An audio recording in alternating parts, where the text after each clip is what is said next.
Today I'm going to be reacting to your Raider hot takes. This is where I give you guys a platform to voice your thoughts, whether good, bad, or anything in between. So if you want to be featured in a future episode, then make sure to be following me on Instagram at @SamonRaider, because that's where I'm going to be asking you guys for your Raider hot takes in the future. As always, if this is the very first time you guys are coming across this channel and you love Raiders content, then hit that subscribe button, hit that notification icon button to notify you guys when I upload more videos just like this. With that being said, let's get started with some of your takes. If healthy, Koonce will have more sacks than Max Crosby.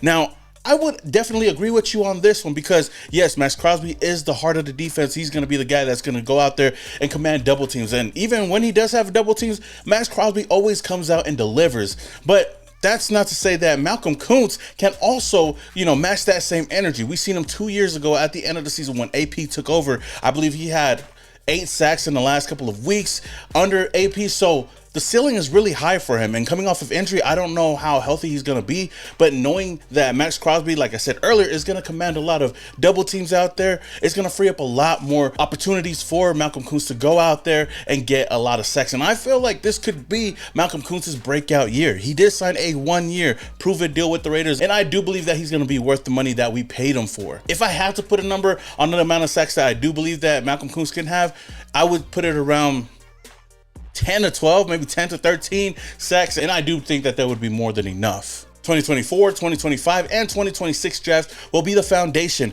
for the 4th Lombardi trophy for our Las Vegas Raiders.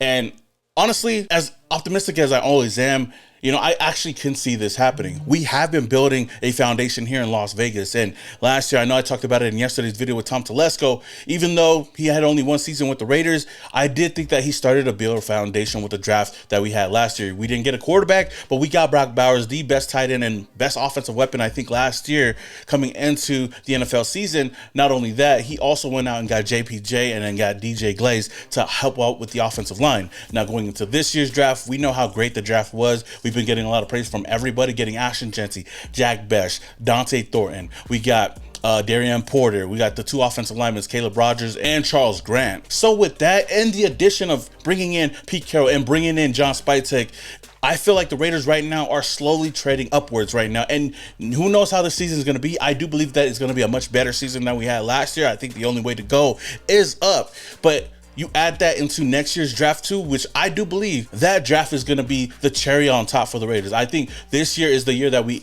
at least squeak by and we get into the playoffs, maybe a wild card spot.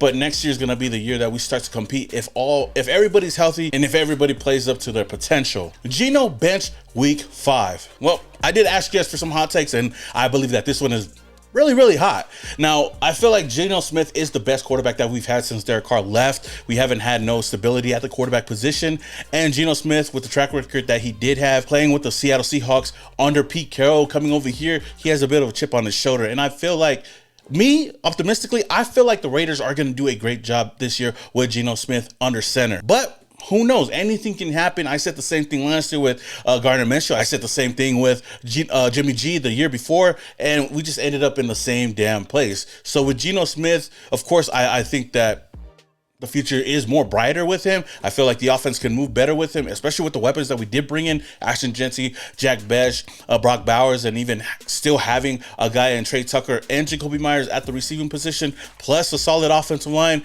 I think everything is just there for him to go out there and succeed. But if by any means Geno Smith just throws up stinkers and he's just the worst quarterback out there, because I feel like it's not going to take much for him to continue to be the starting quarterback. As long as he can play smart and not turn over the ball, I think that he'll be the starter for the rest of the season. I'm not going to say that he has to go out there throw for 4,000 plus yards and 30 plus touchdowns, but as long as he's doing his job right, I think he'd be okay. But like I said earlier, anything can happen in the NFL, and if he does do bad by that time, then I could understand why they would want to move into a different direction.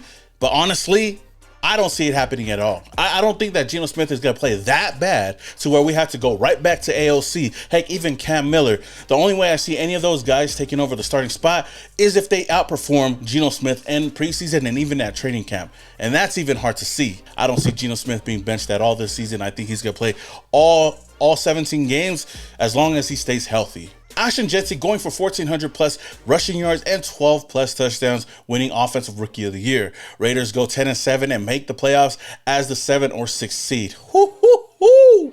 Man, I love the optimism. I love these type of stats, man. And Ashton Jeanty, he is a running back that could definitely put up those type of numbers, especially in this offense. For me, I don't see him going over 1,300 yards. I had a prediction on how many rushing yards that I would give Ashton Jeanty, and it was around 1,200 yards with about 8 to 10 touchdowns. And I think that's a solid, I would think that that's a solid year as well, and could possibly win him the Offensive Rookie of the Year.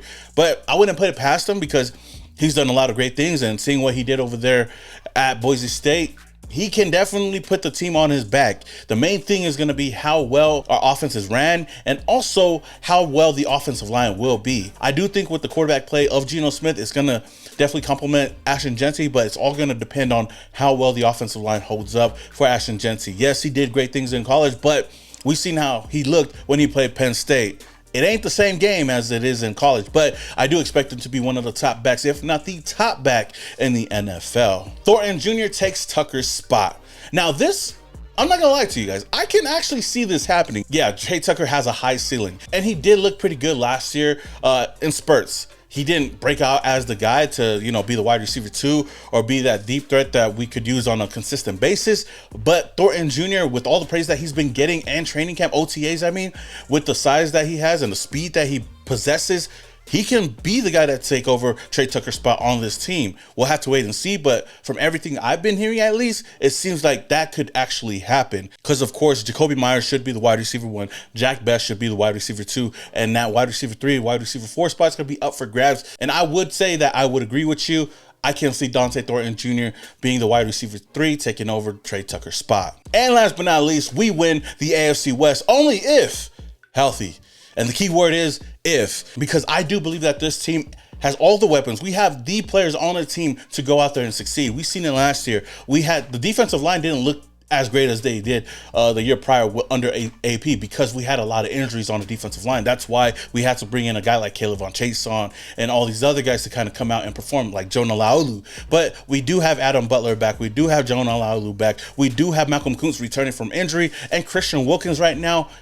If he can stay healthy, if he can get on the field and play amongst all these guys on the defensive line, Tyree Wilson, Max Crosby, we should be good enough to win the AFC West, especially under a coach like Pete Carroll. He's already building a culture here. He's already giving a lot of people a lot of confidence. He's pairing up with his former quarterback and Geno Smith. We got weapons on the offensive side of the ball, at running back, at tight end, at the wide receiver position.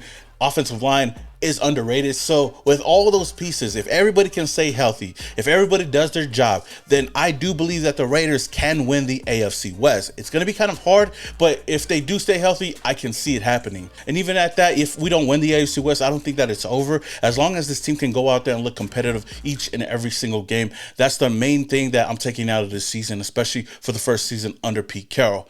But with that being said, Raider Nation, man, let me know what you guys think about this video, about some of the hot takes on this video. Do you guys agree, disagree with some of them? Let me know down in the comments below. Until the next video, this your boy Small Raider and your boys. Yeah.